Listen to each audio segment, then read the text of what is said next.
Bonjour Pascal. Bonjour Mathieu, ça fait longtemps. Oh là là. D'ailleurs on est à peu près là. Tu vas bien? Et ça va, et toi? Bah écoute... On tient bon? Plus qu'un ou 2 ans de confinement? Ça va devenir compliqué au niveau des vidéos, hein. Pas qu'à la maison vidéo? 20. Tu m'as pas eu là. C'est vrai. Une fois n'est pas coutume. Figure-toi qu'il n'y a pas longtemps, j'ai rencontré quelqu'un Oui. qui était un petit peu... pas très en forme. Ah vas-y, explique, pourquoi? Bah, alors, qui n'arrêtait pas de me dire, ouais, moi je vais aller en enfer, je vais aller en enfer, Ah ouais. etc. Parce que, dans ma vie, je fais rien de bien, Alors, c'était un peu compliqué, parce qu'il n'y avait vraiment pas le moral. Hein. Moi c'est l'inverse. J'ai rencontré des dizaines, des centaines, des milliers de gens qui n'en ont de l'enfer, mais alors rien à faire. Rien à faire de l'enfer. Ah ouais? Les gens qui vivent leur vie comme si de rien n'était. Donc du coup, détendu quoi. Tranquille, pépère. À ceux-là, il n'y a pas... Et qu'est-ce que tu leur dis à ceux-là, toi? C'est une excellente question. Qu'est-ce que tu penses que je pourrais leur dire, Pascal? Répondez à une question par une autre question. Bah, moi, j'ai tendance à dire que l'enfer, pour moi, c'est une éternité sans Dieu. Oui. Une éternité sans espérance. Et que c'est vrai que le choix, je dirais, entre l'enfer et le paradis, c'est pas demain qu'on le fait, mais d'une certaine manière, c'est maintenant. C'est maintenant. À travers notre vie de tous les jours et à travers les choix qu'on fait. Et là, peut-être que l'Évangile, il nous révèle des choses et il nous dit des choses par rapport à ça. Oui. Qu'est-ce que tu en penses? Mais je suis d'accord.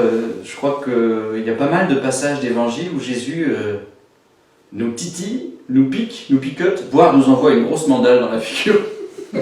Du genre, si vous faites le mal, il va vous arriver des misères. Ou alors il y a une tour, un moment qui s'effondre, et les gens viennent voir Jésus et lui disent c'est la faute de qui s'ils sont morts? Est-ce que c'est parce que eux ont péché ou est-ce que c'est parce que leurs parents ont péché? Donc est-ce que c'est une responsabilité communautaire ou une responsabilité personnelle? Jésus leur dit ni l'un ni l'autre. Par contre, il faut vous convertir, sinon il va vous arriver pire encore. Alors on a les miquettes quand on entend ça. Est-ce que Jésus veut nous faire peur? Moi, je crois que Jésus ne veut pas nous faire peur, mais il veut nous mettre en garde. Il veut nous mettre en garde. Je crois que c'est plutôt ça. De dire, attention, enfin, je veux dire, tu ne peux pas vivre non plus n'importe comment. Ça veut dire que si tu veux aller vers la vie, il faut que tu fasses des choix qui sont signes de vie. Oui.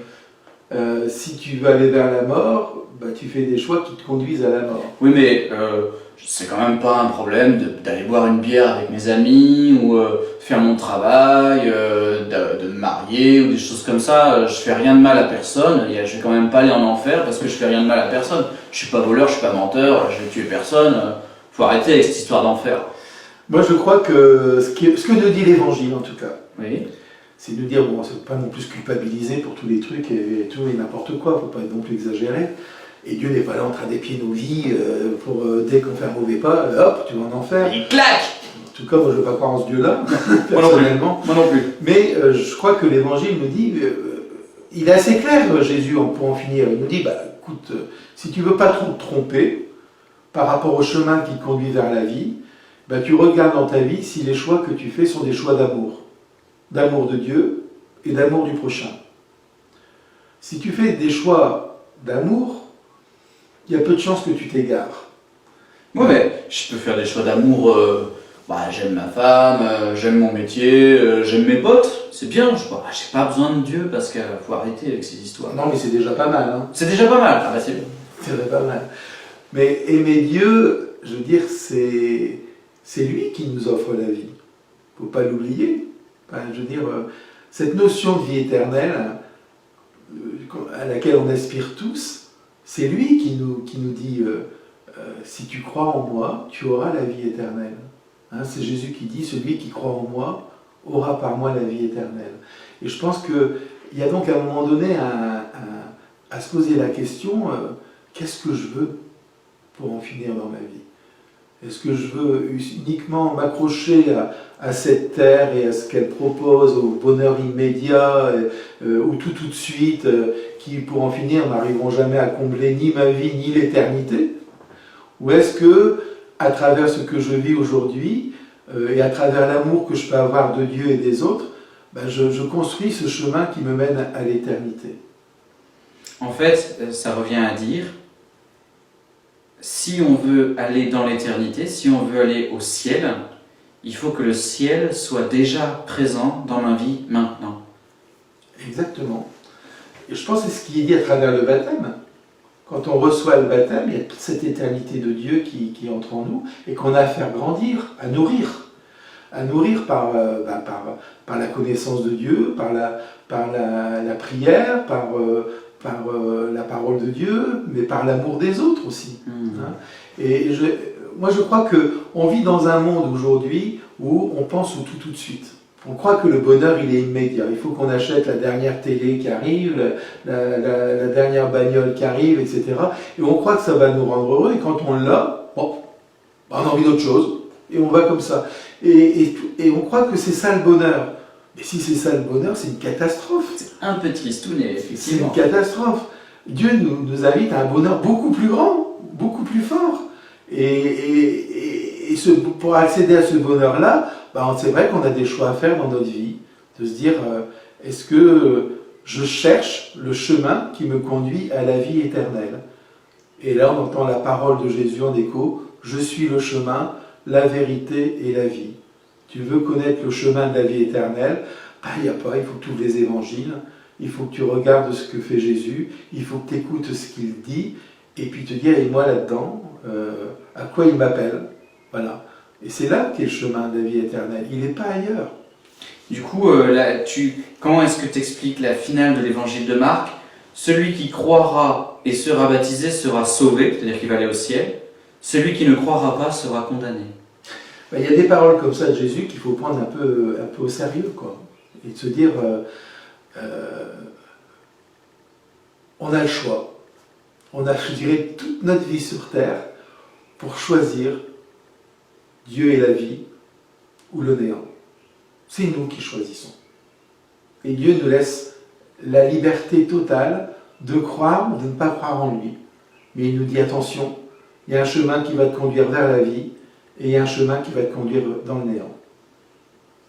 Frères et sœurs, vous avez le choix, après cette vidéo, choisir Dieu, c'est une possibilité, vous n'êtes pas obligé. Et je pense qu'on a une responsabilité, nous, les croyants. Ça veut dire que si on a ça dans la tête et dans le cœur, notre responsabilité, c'est de permettre aux hommes et aux femmes de ce temps de découvrir qui est Dieu, pour leur donner envie d'emprunter le chemin qui les conduit vers la vie. Parce que ça a un impact alors. C'est-à-dire que si je crois ou que je ne crois pas, ça change la vie après.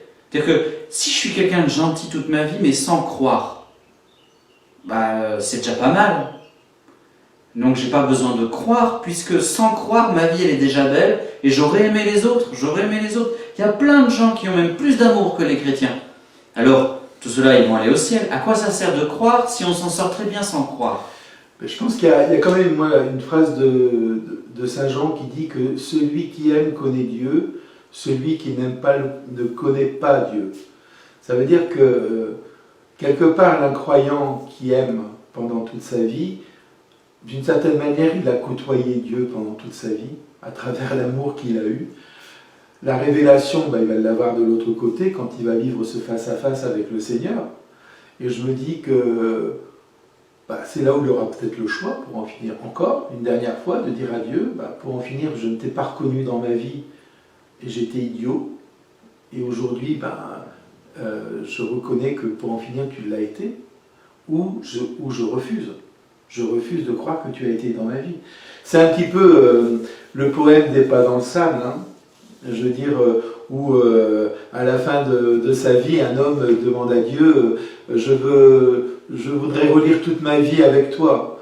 Et sur le sable, il y a les traces de pas de Dieu, puis il y a les traces de pas de l'homme, et puis à un certain moment, il n'y a plus qu'une trace. Alors l'homme lui dit, c'est dans les pires moments de ma vie, tu m'as laissé tomber, il n'y a que mes traces de pas. Et Dieu lui dit, non, c'est moi qui t'ai porté. Si j'arrive pas à reconnaître que Dieu me porte dans ma vie, dans les moments les plus difficiles, voilà, je veux dire, vous savez, je crois que